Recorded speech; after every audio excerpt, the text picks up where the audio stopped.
So in this video, we're going to look at the Korg Wavestate again. We're going to do about the same things we did in the first video, except we're going to add some probability. We're going to be making a choir sound. So I'm just going to start off by pressing Program. And again, we go back up to the Init Peformance. First thing I want to do actually is go into the time here. What I want to do is have this loop end on step 2. So in other words, the timing is going to be 1 second.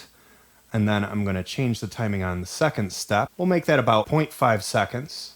And we'll bring up the crossfade as well. Now for the second step, what I want to do is change that probability to about 60. When it's done with this part, it's going to jump into this one at a probability of 60. We have a 40% chance of staying on step 1. So we're going to hold down Enter and press step 1.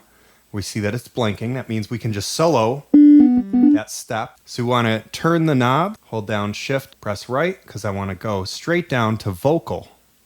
So the first one I want to load is Gospel Ah.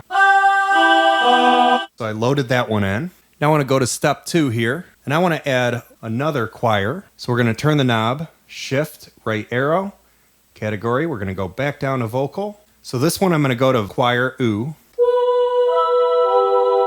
I want to go back to sample. We're going to go to sample lane utility page. We're going to do add steps to end. We're just going to add a single lane. I'm going to press enter. So I have to go to sample. Loop end is going to be A3. So now I'm going to go to the third step. We're going to switch that sound out. It's going to be tape boys choir. What I want to do for this one is make it an octave down. So I'm going to bring that down.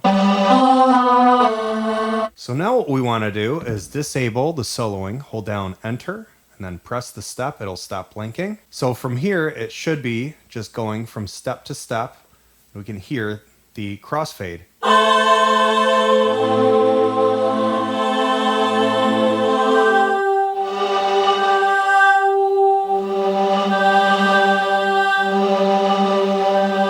So you can hear sometimes it skips over the second timing step in there. For step 2, we're going to change the probability to 50%. So it's only going to hit then 50% of the time. For the boys choir, we're going to turn that to probability 30. So only 30% of the time are we going to hear that. Now what I want to do is turn on the reverb. So double press it. We're on a preset here. What I want to do is turn that preset. We're going to go all the way to the bottom to whale song.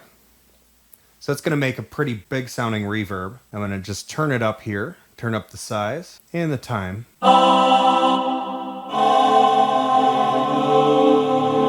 So now what I want to do is change the amp here. So I want this to fade in, so amp, and we're going to turn up the attack. Maybe about to a second. Now we want to also turn up the release, maybe to about 4 to 5 seconds.